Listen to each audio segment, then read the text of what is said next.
Welcome to the Reprobates Records Hardcore Travel Show.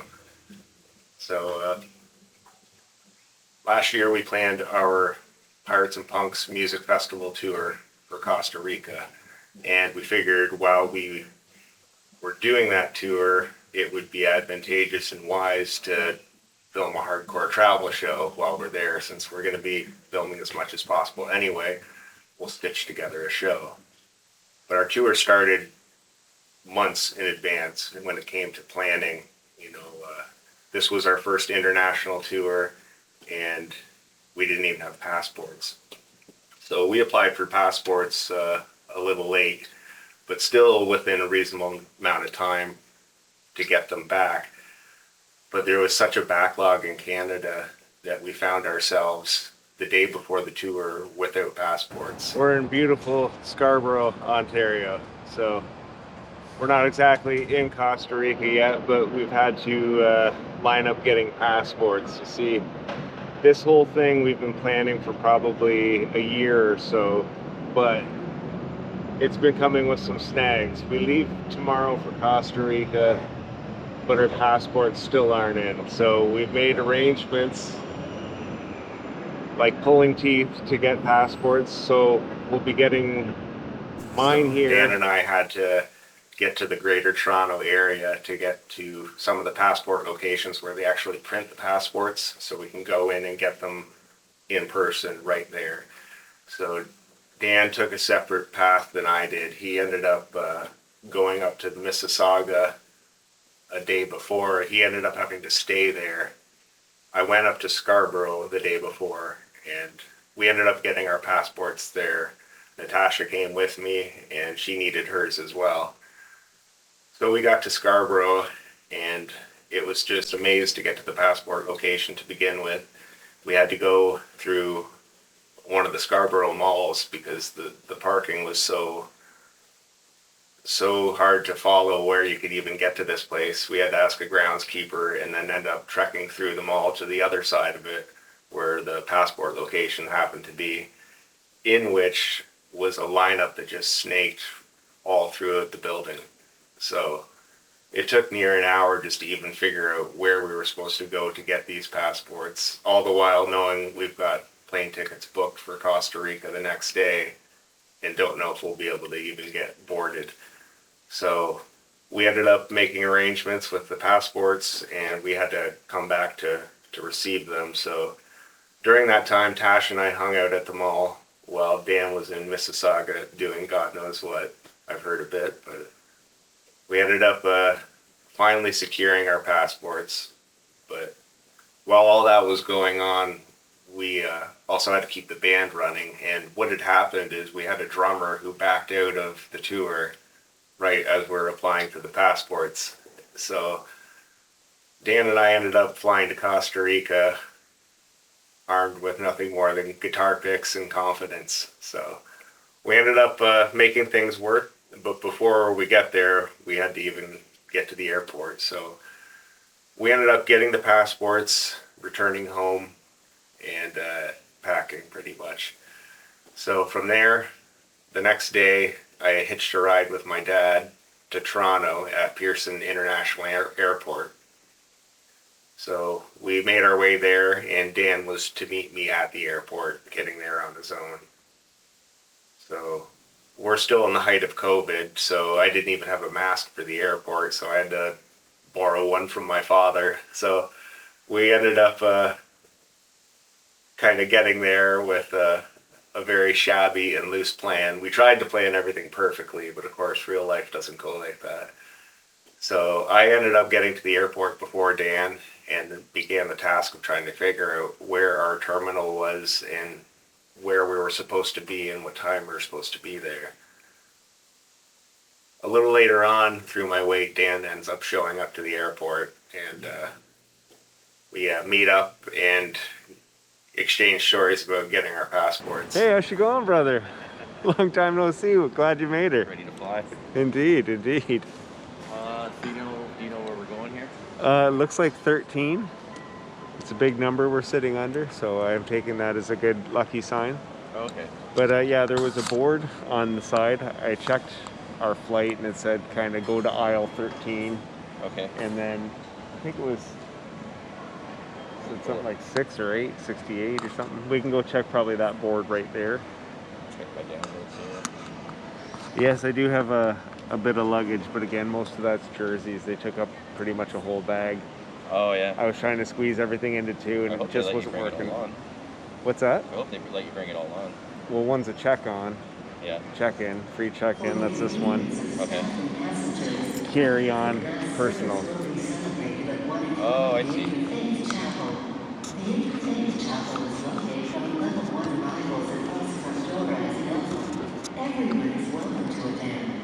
It's a group C. Check the gate on the airport screens. Yeah, that's right over there. Just give me a second to get my shit together here. So after that, we ended up trying to get in the current that would take us to our plane. So we ended up exploring the airport a little bit and meeting some interesting people. We made it a point to try to hit as many of the bars in the airport as possible. The reason being was we were touring Costa Rica with the band Hinge out of the UK, and they arrived before us, and we kept seeing them posting pictures from LAX where they had a layover, and they're hitting pints in the bar. So we decided we need to follow suit and try to hit some bars as well. We ended up getting into a pretty awesome conversation with the bartender at Pearson in one of the small bars. She also happened to serve at the stadium where the Blue Jays play, at the Rogers Center there. So she's telling us stories about interacting with the Blue Jays next to the dugout. So it was a pretty good opportunity just to have some side moments like that while we're finding our way and killing some time. So we ended up boarding the plane after, a bit of a wait and some drinking. And then we ended up enjoying our flight on our way to Costa Rica. So the flight was pretty uneventful. We had a decent time. Still learning our way. We tried to arrange to use everything from guitars to amps down in Costa Rica, so we didn't have to travel with anything but our personal possessions and our merch. So while we're flying, we see somebody had brought a guitar on the plane in a soft shell case and used that as their carry-on, which we learned you can do. So here we are going on a tour, and some guy next to us has a guitar, and we don't even have instruments. So that made it kind of a unique experience to starting our tour. So we ended up touching down in El Salvador for a layover, and we had to get off the plane and go through their security. We get to their security, and it was pretty, I guess, intense to what we were used to. They were speaking only in Spanish, no one spoke English, and the one lady began fixating on me and kind of demanding things in Spanish, and I'm trying to guess what she wanted. I'm like, do you want my hat off? Do you want my boots off? What is it? And then she finally just starts going through my bag and pulls out a can of bug spray. It says that we can't have it there. So I think my bug spray ended up for sale at one of the souvenir shops or gift shops at the El Salvador airport. But in any event, I lost my bug spray, but I guess if that was the only hiccup, then I don't have anything to be too upset with. So Dan and I are there in the El Salvador airport. Again, we found a bar that we could hit. And Dan's trying to recharge his vape and ends up dropping something behind the seats. So as we're trying to look down at, how we can retrieve it, I'm seeing all these packages with skull and crossbones on them. So we're immediately like, what the fuck is that? Is there like rat poison or something down there? So we ended up getting curious, and also we needed to retrieve Dan's vape. So we began kind of pulling at the seat and realized that the seat can come out from the wall. So we ended up finding what the skull and crossbones was, and it was where they were storing their hot sauce. So apparently it was some pretty hot sauce in El Salvador. So anyway, we ended up finishing our beverages and ended up trying to get back with our group. We kept keeping an eye on some of the people that were on our plane to make sure that we didn't miss our group vacating. But I was a little reassured because I saw our pilot and whole flight staff eating out of Wendy's over in the El Salvador airport. So I tried to keep an eye on them to gauge when we had to go. So Dan and I ended up getting back on the plane, and we get airborne. We're on a different plane this time. We ended up touching down in Costa Rica, and we try to make our way to the baggage claim, get everything we need, and then we end up going through their security, which was quite a bit different than El Salvador's security. At the Costa Rican security, we had about 5 or 6 uniformed officers who were all in very relaxed poses, sitting maybe about 10 feet away from the monitor and just waving us through. So it was a very welcome border to cross into Costa Rica. So we ended up clearing customs, getting through the security checkpoint, and then we were supposed to meet up with Sebas.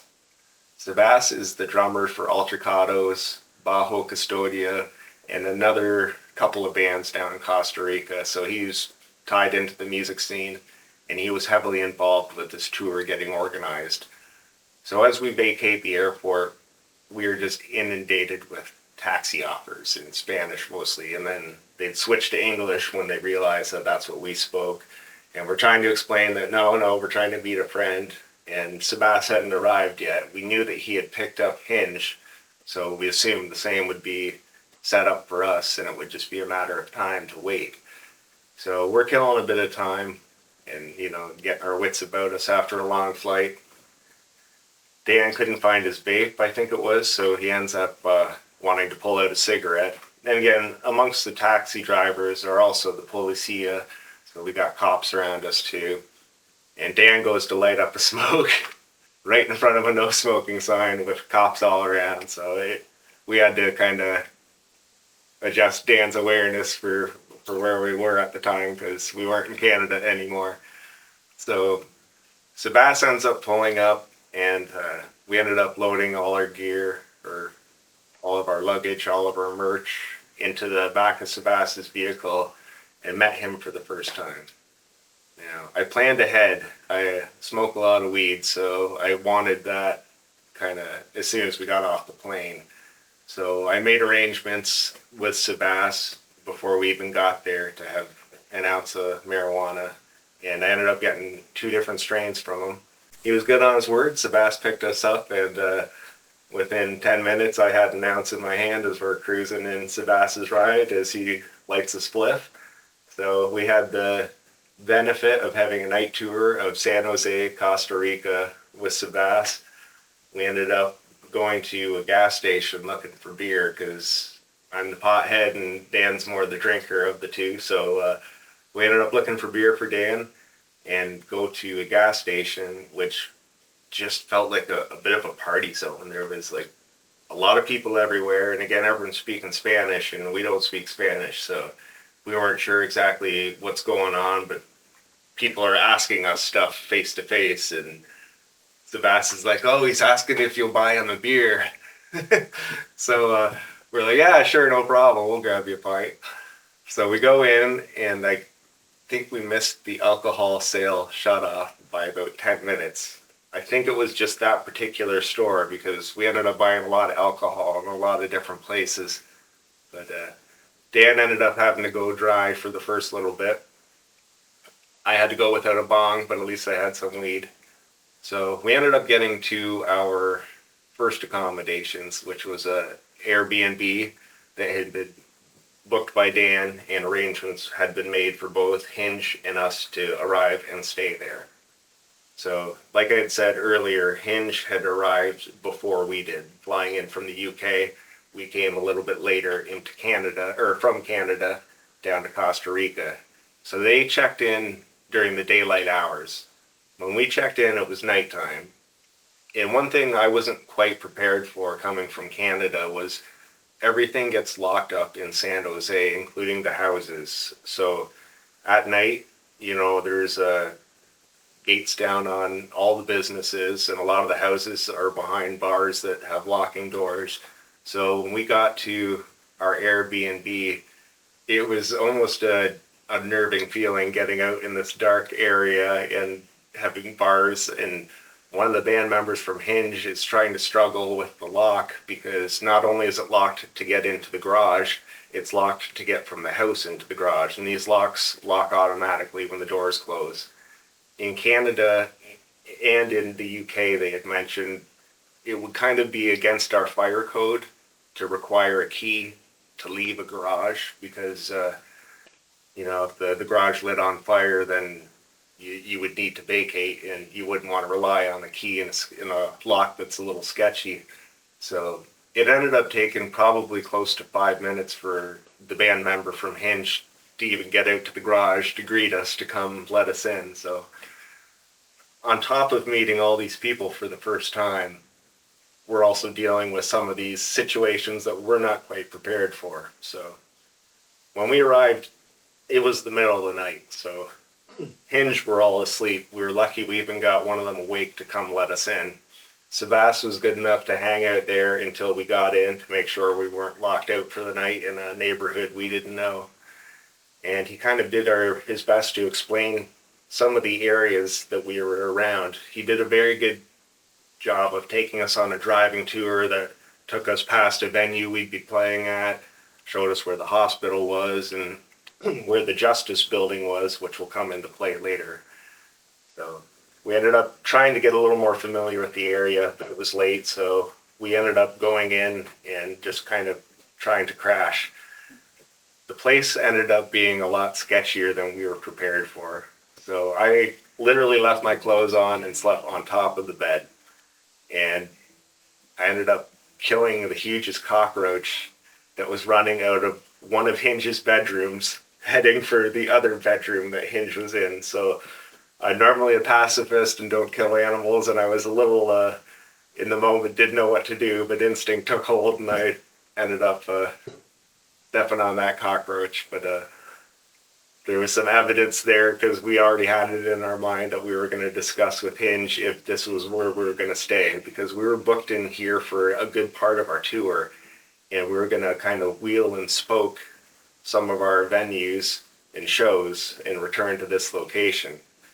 So we ended up getting through the night and then having a pretty good meeting with Hinge the next day, getting to know them, discussing the differences between Canada, England, and both of our impressions with this new country that we were in, Costa Rica, and the cultural differences. While those discussions were happening, people were also seeking out accommodations in the area, so they began looking up what they can on their phone, and we ended up finding a place that looked miles better than where we currently were. It was called the Colors Resort. So we ended up booking arrangements to be there, and then Hinge ordered an Uber for themselves. Dan said he would download the Uber app and get us an Uber.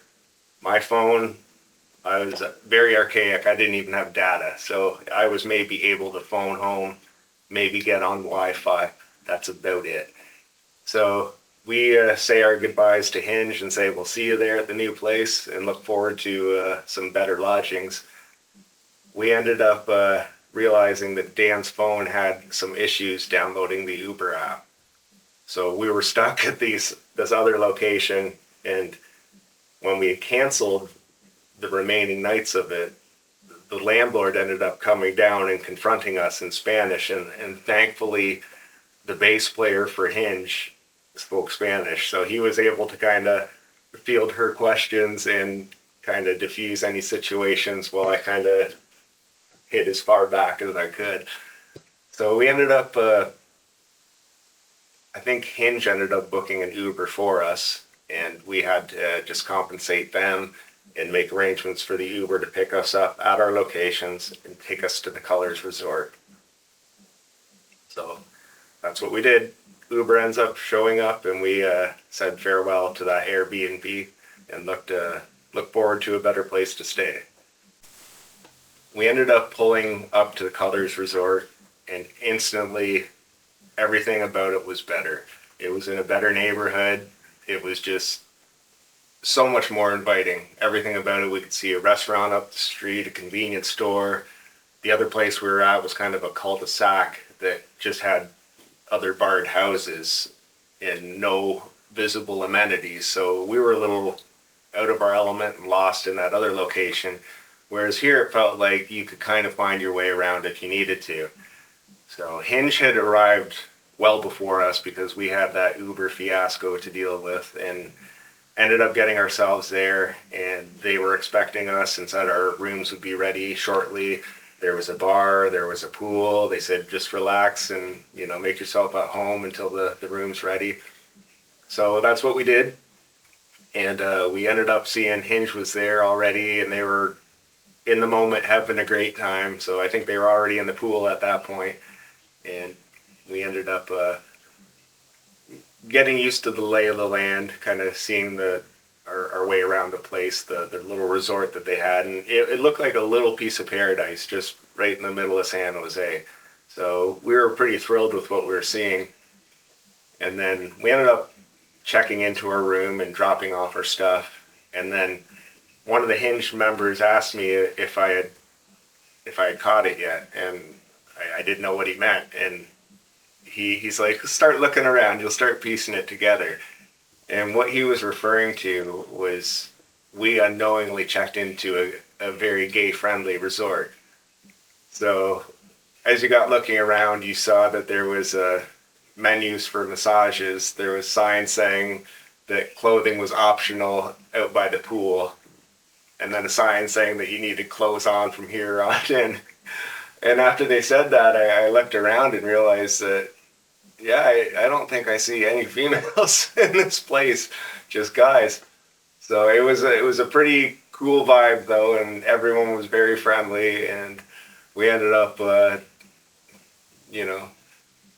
doing our thing. We were there to play shows anyway, and this place was miles better than the accommodations we had just vacated. So we just rolled with it and ended up hitting the bar and getting some beer and going from there. So we hadn't really eaten since we had gotten to Costa Rica, and it was lunch on the second day at that point. So we made arrangements to go to the restaurant up the hill that was right by the Colors Resort. Dan, I think, was staying behind to try to make arrangements on the gear that we were supposed to get for the tour. So I ended up going with Hinge, and we ended up checking out the restaurant, which was just really awesome. It was a nice little place, really friendly guy taking our order. And again, especially for my first restaurant in Costa Rica, having the band member from Hinge that spoke Spanish, it made all the difference in the world. He was able to clarify our orders so that the server understood exactly what we wanted. One of the band members from Hinge was a vegetarian, so he had some dietary needs that he was hoping to make known, and no carne is no meat. So remember that if you're a vegetarian going to Costa Rica. So we ended up getting our meals, and they were pretty awesome. We were a little pressed for time, and I wanted to find out what was going on with our gear. So we made arrangements that I would head down to Dan and just split my meal with him while Hinge ate at the restaurant, and we would reconnect after and hopefully have a solid plan. Here's the kicker though, we didn't have a drummer.